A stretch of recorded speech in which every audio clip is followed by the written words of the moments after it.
Bienvenidos a C2G Talks, una serie de entrevistas uno a uno con expertos de pensamiento que exploran los términos de gobernanza que plantean los enfoques emergentes que alteran el clima. Soy Mark Turner, consultor senior de comunicaciones con la iniciativa Carnegie de Gobernanza sobre el Clima, y hoy estoy con el Dr. Roberto Schaefer. Él es uno de los expertos en la materia al hablar del cambio climático. Enseña y adelanta investigaciones en la Universidad Federal de Río de Janeiro en Brasil. Entre sus reconocimientos se destaca una propuesta denominada Ruta Ilustrativa de Mitigación, o IMP por sus siglas en inglés. Sobre este modelo conversaremos más adelante. Esta ruta se presentó en el último informe de evaluación del IPCC, el Grupo Intergubernamental de Expertos sobre el Cambio Climático de las Naciones Unidas. En el futuro se espera que este enfoque sea compatible con el objetivo del calentamiento inferior a 2 grados centígrados. Las contribuciones del Dr. Schaefer abarcan modelos del IPCC, explorando complejas interacciones entre economía, política e impactos físicos del cambio climático. Bienvenido, Dr. Schaefer, a C2G Talk. Gracias, Mark, un placer. Ha sido un poco complejo entender la terminología, lo que representan estos conceptos desde el punto de vista de los expertos y cómo esta información específica técnica puede transmitirse al público en general. Pero cuéntenos, ¿qué hace un modelo de evaluación integrada y qué tan precisos son los modelos que tenemos actualmente, tanto a menor como a gran escala? Mark, permítame mencionar que estamos hablando de herramientas matemáticas, las cuales han sido diseñadas para ayudarnos a entender el desarrollo humano, los cambios sociales y la forma en la que cada uno de ellos afecta al otro dentro del ecosistema natural. Entonces, como decía antes, se trata de herramientas matemáticas, digamos de otro modo, simplificaciones de la realidad, y la idea entonces consiste en comprender toda la complejidad del sistema terrestre, la complejidad del futuro, del desarrollo socioeconómico.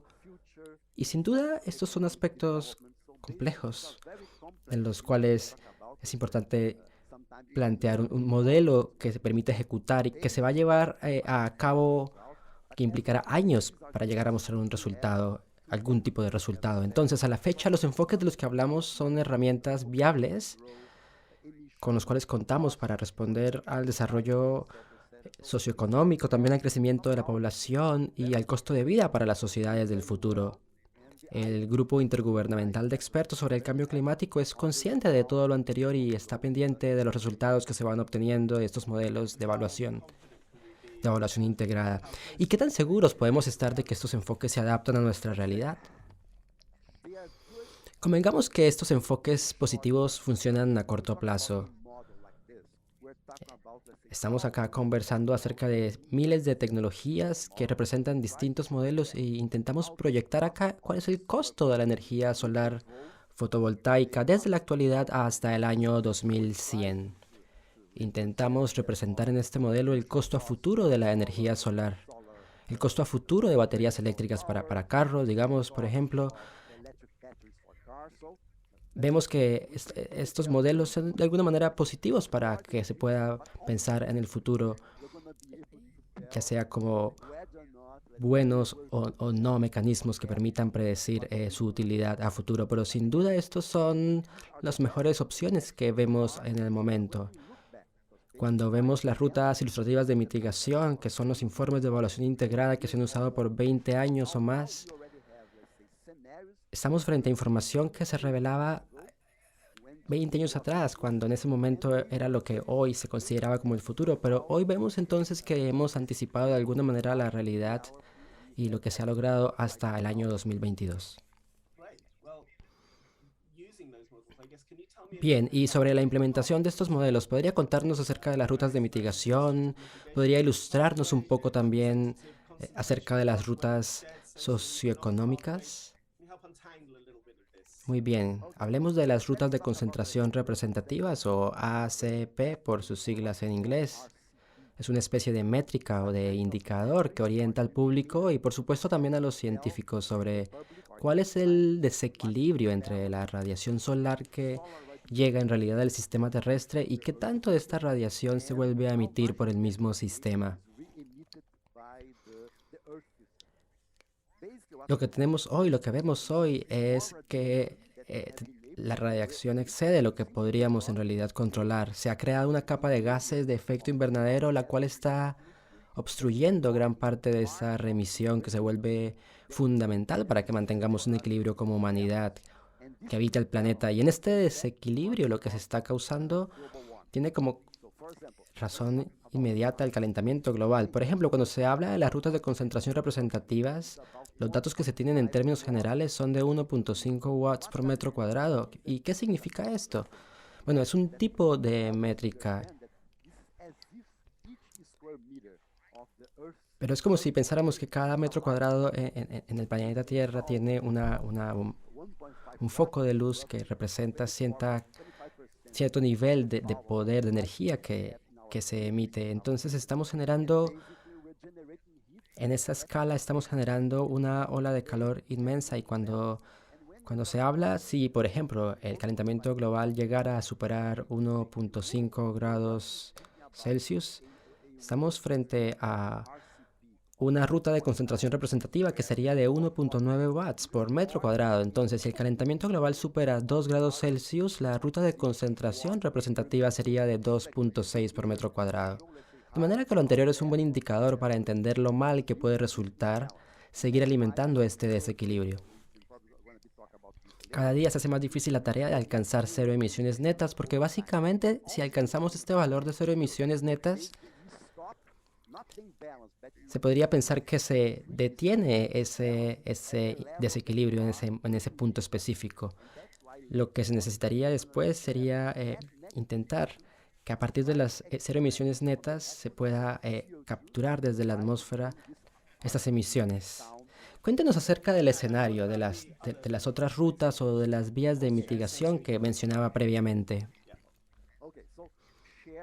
Las vías socioeconómicas compartidas o SSP son una representación del futuro. Se describen como escenarios de cambios socioeconómicos globales proyectados hasta el año 2100.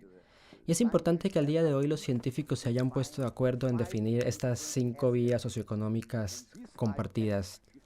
Estas son todas líneas distintas de tiempo proyectadas al futuro y se proyectan con más igualdad, con un marco de delimitación de los combustibles fósiles y, por supuesto, considerando aspectos, diferencias entre países. Por supuesto que cada una de estas tiene distintas implicaciones en términos de las emisiones, en términos de la adaptación y, por supuesto, en los niveles de mitigación que vamos a tener que manejar para llegar a conseguir que la temperatura se mantenga en los niveles deseados. Y finalmente, la vía ilustrativa de mitigación también surge y se considera ampliamente desde el último panel del Grupo Intergubernamental de Expertos sobre el Cambio Climático que dentro de los 2.000 escenarios globales de mitigación, los cuales han sido partes de distintas investigaciones, estas en particular han estado disponibles al público. Entonces, estas 5 rutas ilustrativas resultan como buenos modelos a seguir e indican qué se hace necesario para poder mantener la temperatura por debajo de 1.5 o incluso 2 grados Celsius.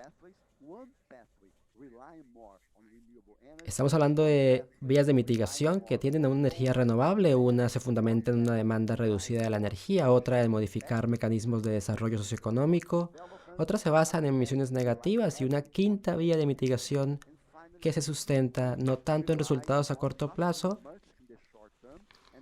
sino procurando a largo plazo cómo se compensan las emisiones en esta línea de tiempo, que se pueda pensar que a futuro tendríamos poco tiempo aún para limitar este nivel de la temperatura, pero que las consecuencias que se asocian a esta situación están claramente sobre la mesa. Digamos entonces que no se está hablando de predicciones, sino de vías potenciales. ¿Cómo estas vías de mitigación les sirven o les son útiles a los líderes políticos para que puedan tomar decisiones de gobernanza? Se exploran opciones posibles a futuro. Cada una de estas vías ilustrativas de mitigación indica lo que es necesario. Si lo que se quiere es enfocarse hacia la energía solar, en ese caso existe la posibilidad que tendremos que confiar menos en la remoción de dióxido de carbono. Pero si visibilizamos un futuro en donde la demanda de energía se reduzca, en ese caso se consideran costos distintos, impactos diferentes. Digamos que estas rutas diseñadas a futuro presentan distintas implicaciones para aplicarse. ¿Qué se podría decir acerca de la probabilidad de limitar el calentamiento global a 1.5 grados Celsius?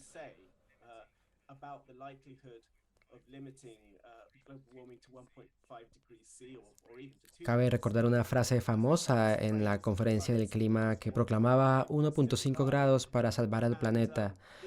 Básicamente todas las vías permitirían que el planeta se mantenga por debajo de alcanzar este límite de 2 grados Celsius de calentamiento global. Mark, estas conversaciones ya se han tenido previamente, particularmente al momento de redactar los informes por parte del Grupo Intergubernamental de Expertos sobre el Cambio Climático. Hablamos sobre esto y llegamos a categorizar aproximadamente 2.000 escenarios distintos. Algunos de esos escenarios estaban por debajo de 1.5 grados Celsius, otros ya habrían sobrepasado los 2 grados Celsius, lo que sería el sobrepaso en la temperatura. Entonces lo que decidimos fue seleccionar estas 5 vías de mitigación y enfocarnos especialmente en estas vías en particular que están claramente enfocadas a procurar este valor que no exceda 1.5 grados Celsius en la temperatura.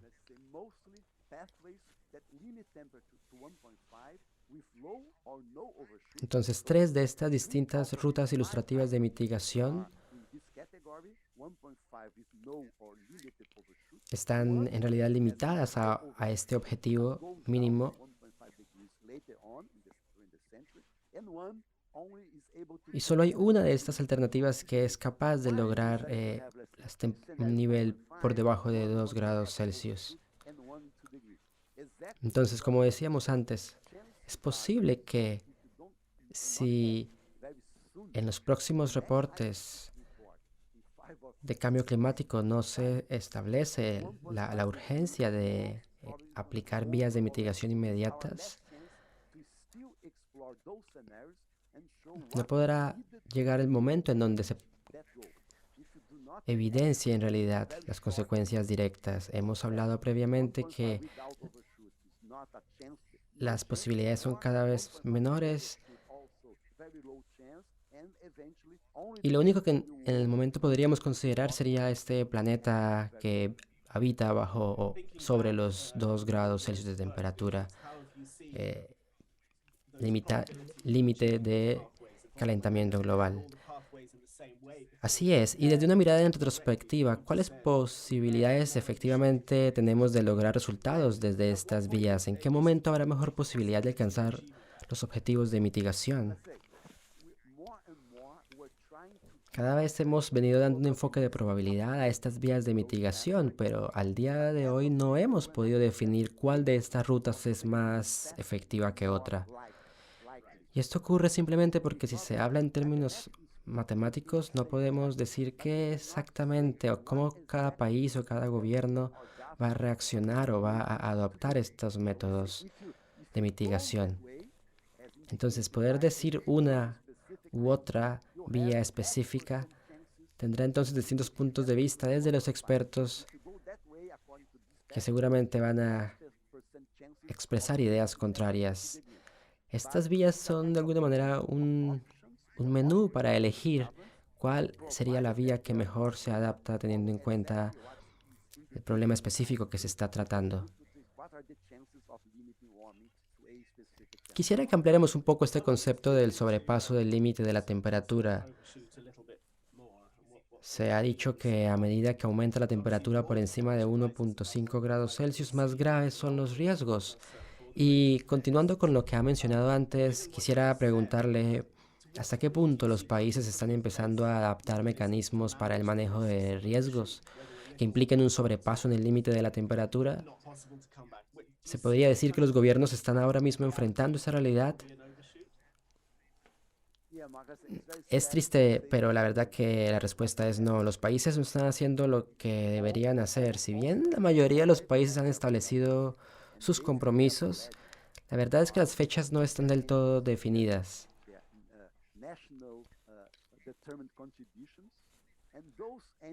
Y en la mayoría de estos compromisos, las fechas que se refieren están proyectadas a 2030 y algunas tal vez comenzarán a cumplirse a partir del año 2050. Entonces, si hay un país que quiere implementar medidas para generar un impacto para el año 2030 o 2040 incluso, los compromisos serán distintos a los de un país que desee iniciar la implementación de medidas para frenar el calentamiento global para el año 2050.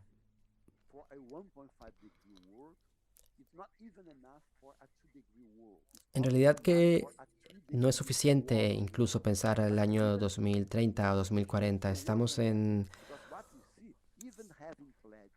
un periodo de tiempo mínimo que no da más opción a los países que asumir compromisos reales y reconocer que hay un vacío en las emisiones que da cuenta de cifras alarmantes, de manera que implementar medidas antes que sea demasiado tarde surge como una necesidad imperante. ¿Y cree que los países y sus gobiernos son conscientes de esta realidad o que por lo menos están tomando medidas preventivas ante esta situación? Como mencionaba antes, con un incremento de 1.5 grados en la temperatura global, ¿usted cree que hay una especie de cambio de pensamiento con respecto a la crisis climática y la importancia de detenerla? Desafortunadamente, creo que no. Estamos hablando de gobernanza y las normas que se han seguido por las últimas décadas. Esos compromisos consideran los periodos de gobierno para los distintos países en el mundo. Algunos periodos van de 4, otros de 6 años, pero en realidad son periodos de tiempo mínimos para que un gobierno pueda garantizar que sus compromisos van a tener una proyección a futuro. Entonces hay asuntos reales que tienen que ver con cuestiones de tiempo y de planificación. Sin embargo, lo importante acá es que estos compromisos están específicamente pensados para, independientemente del año a que se proyectan, 2030, 2040 o 2050, lo importante es definir cómo se van a lograr los objetivos propuestos. Y en realidad es que a partir de ahora, cualquier año futuro es importante, 2023, 2024, 2030, 2031. Entonces no podemos proyectar una fecha lejana a la actualidad para emprender acciones inmediatas. Se ha mencionado antes que la remoción de dióxido de carbono es uno de los componentes de estas vías de mitigación ilustrativas para alcanzar las cero emisiones netas en la atmósfera. ¿Nos podría contar acerca de la sensibilización de la importancia y la probabilidad de estas vías de mitigación? Y en su opinión, ¿cómo considera que ha ido modificándose el debate durante los últimos años? Cuando se habla de remoción de dióxido de carbono, debemos aclarar que hay distintos métodos de remoción de dióxido de carbono. Por un lado tenemos las soluciones basadas en la naturaleza, reforestación, aforestación, mejora en la calidad de los suelos, estrategias que ayuden a capturar el dióxido de carbono. Por otro lado tenemos las medidas tecnológicas de remoción de dióxido de carbono. Entre ellas podríamos mencionar otras medidas que están enfocadas al uso de materiales químicos que al ser implementados en modelos tecnológicos, también llegan a contribuir en este objetivo de mitigación.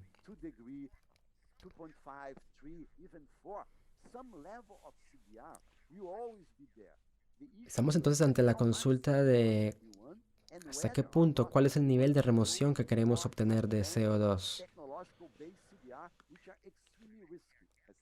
Cuando se habla de, por ejemplo, la captura directa del aire, tenemos un experimento a menor escala, un experimento que representa costos elevados y que por alguna razón son modelos que no consideran del todo la remoción de dióxido de carbono, porque no logran resultados contundentes a corto plazo. De manera que es necesario intervenir con soluciones tecnológicas para complementar los objetivos que se están logrando. Si consideramos entonces estas 5 vías de mitigación ilustrativa, vemos que la mayoría de ellas se fundamenta en métodos de remoción de dióxido de carbono. Y en el escenario que estamos experimentando en la actualidad, con una extracción inmensa de combustibles fósiles en la actualidad, los métodos que se están considerando no llegan a ser suficientes. Sin duda es una situación que implica un riesgo, pero tenemos un intercambio de información y es lo que conviene resaltar en este momento. Antes de ahondar en el concepto de riesgo, un concepto que también está presente cuando se considera el dilema moral y en realidad se considera entonces dentro del debate que se tiene en los medios. Un número amplio de empresas y de países están empezando a tomar la remoción de dióxido de carbono como un tema urgente.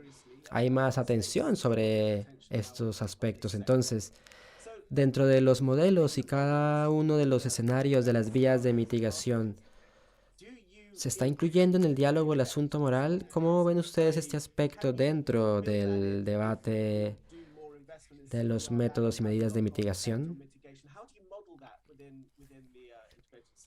Lo que hacen estos modelos es mostrar las implicaciones de usar una o más tecnologías. Algunos de esos modelos, por ejemplo, permiten ver las implicaciones que se pueden tener a largo plazo, digamos, para el sector de los combustibles fósiles, para el sector nuclear, pero todavía no hemos podido evaluar el dilema moral más allá de lo que se ha planteado. Estamos solamente calculando de alguna manera posibilidades. Sabemos que se asumen riesgos, pero los costos están al acceso de los gobiernos y se puede entonces implementar estas medidas dentro de este escenario. Sin duda, si pensamos en algunos años, el acceso a la tecnología será más amplio que el que tenemos hoy en día. Entonces, estos enfoques tecnológicos resultan recursos relevantes que conviene no dejar de lado.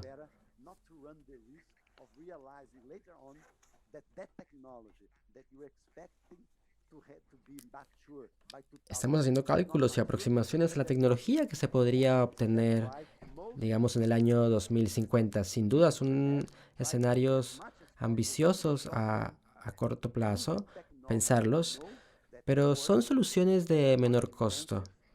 Las soluciones basadas en la naturaleza son un enfoque relevante. Y de manera que no hay razón para no apoyar estas medidas. Son todas cuestiones positivas.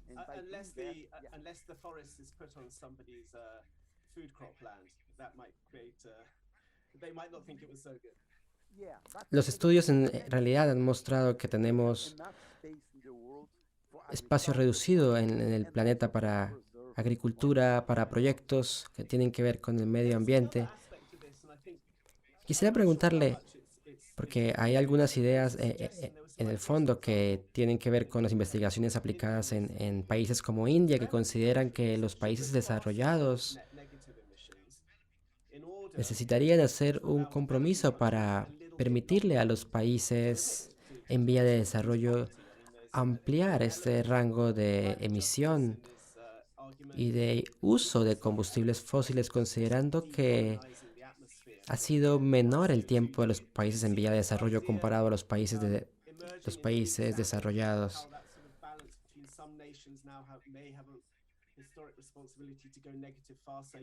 ¿Se está considerando esta diferencia de alguna manera?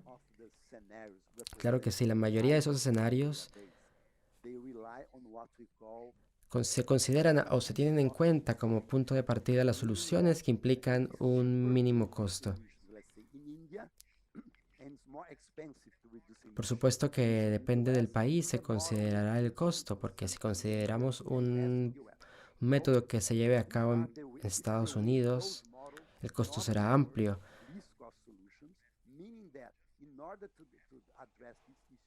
Con el fin de llegar a hacer aproximaciones reales, se necesita considerar distintos tipos de mecanismos que permitan que, por ejemplo, los países que no están preparados, aunque no tienen los mecanismos ni los medios para implementar medidas tecnológicas, puedan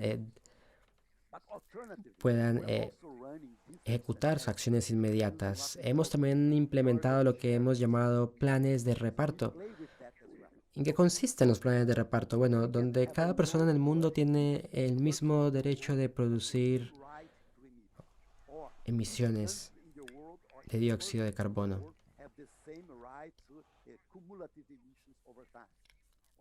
Se pueden considerar, por supuesto, distintos esquemas y estamos revisando distintos escenarios que muestren cuáles son las implicaciones que aplican para cada país, por supuesto, considerando estos planes de distribución que se están implementando.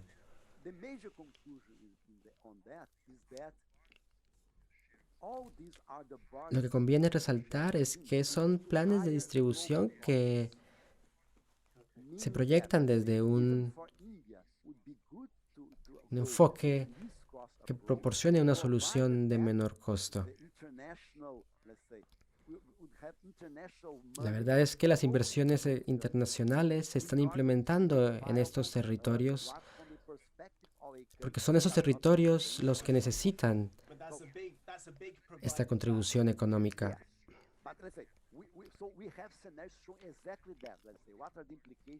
Entonces, estamos tratando de identificar cuáles son las implicaciones para cada país a partir de los planes de distribución que se hayan elaborado, pero nuevamente es una preocupación que surge en este contexto de discusión. Algunos países, por ejemplo, siguen dependiendo fuertemente en las economías basadas en combustibles fósiles. Y es que los combustibles fósiles siguen jugando un papel fundamental para el futuro. Pensemos, por ejemplo, en un mecanismo de financiación que de alguna manera motive a estos países que necesitan de los combustibles fósiles a que hagan parte de una transición energética que poco a poco les permita tomar distancia de los combustibles fósiles en cuestión. Gracias. Quisiera que ampliáramos algunas ideas que están siendo discutidas en el momento. Digamos que para algunos, para algunos científicos, para algunos expertos, recientemente está considerándose la seriedad de estos mecanismos de mitigación. Algunas veces estos mecanismos pueden ir de la mano de la geoingeniería, otras veces de las soluciones basadas en la naturaleza, pero sin duda lo que se tiene en cuenta acá son cuáles son el contexto de los riesgos, y por eso quisiera consultar acerca de las discusiones que giran en torno a las ideas de riesgo aplicadas a estos modelos, es decir, en estas vías de mitigación. Así es, hemos empezado a discutir todos estas ideas a partir del manejo de la modificación de la radiación solar. pero casi que no se ha llegado a concertar puntos específicos y las razones por qué estos modelos integrados necesitan suficiente información. Tienen un costo, tienen una vida útil, un rendimiento. Y antes de que generaran proyectos piloto y antes, digamos, de tener información de calidad que mostrara cómo estos modelos se pueden proyectar al futuro, se hace más difícil incluirlos en estas rutas de mitigación. Ya lo hemos hecho, pero es debido a los costos excesivos que las vías o las rutas de mitigación han optado por soluciones tecnológicas o basadas en mecanismos que impliquen menor costo.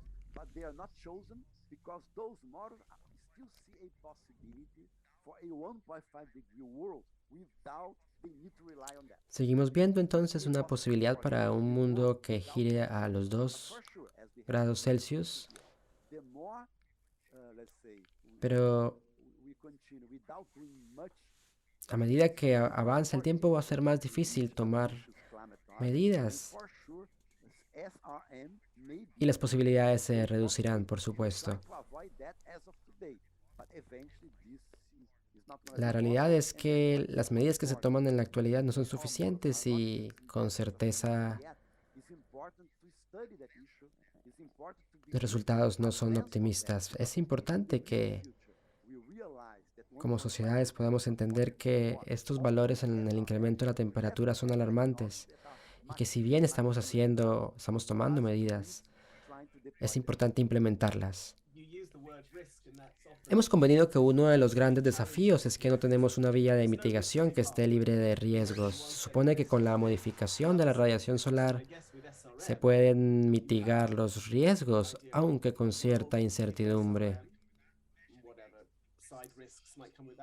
¿Cómo es que se miden los riesgos y cómo es que los gobernantes están tomando conciencia del contexto real de la problemática? ¿Cómo hacen los gobernantes? Mark, debo decir que todavía no se ha llegado a esa etapa. ¿Existe la posibilidad de que el planeta no se recaliente y que no sea necesario implementar incluso modelos de modificación de la radiación solar?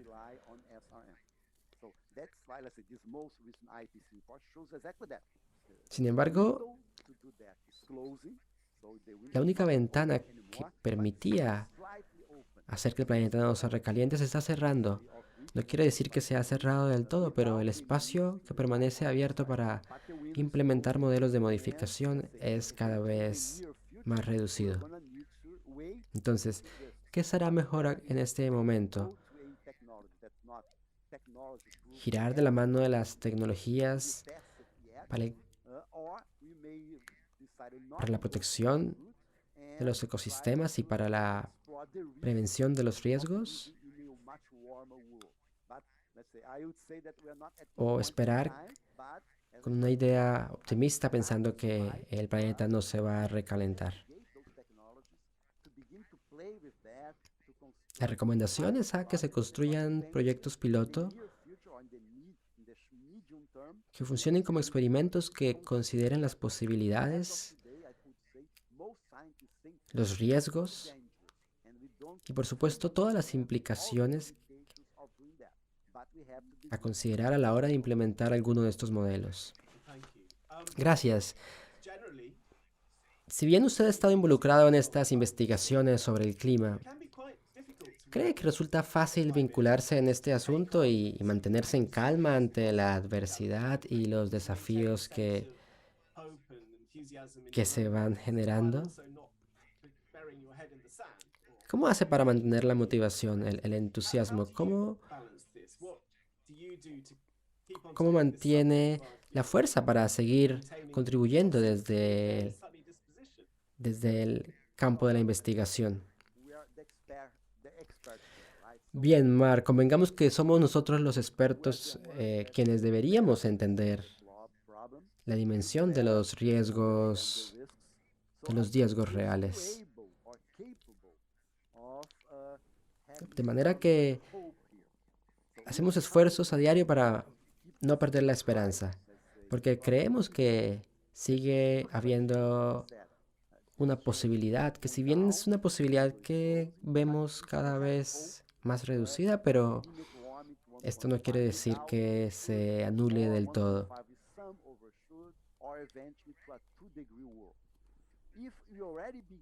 Si asumimos ahora mismo una posición pesimista, los resultados, por supuesto, tampoco serán del todo favorables. Estamos en la mitad de una crisis climática y no es suficiente con manifestar una preocupación, una queja, un reclamo al respecto, pero lo realmente fundamental en este momento es entender cuáles son las acciones que se pueden tomar y, por supuesto, mantener la esperanza pensando que este entusiasmo que existe en la actualidad no, no se pierda, por supuesto, y que podamos entre todos llegar a lograr los objetivos propuestos. Bueno, doctor Schaeffer, muchas gracias por este increíble encuentro.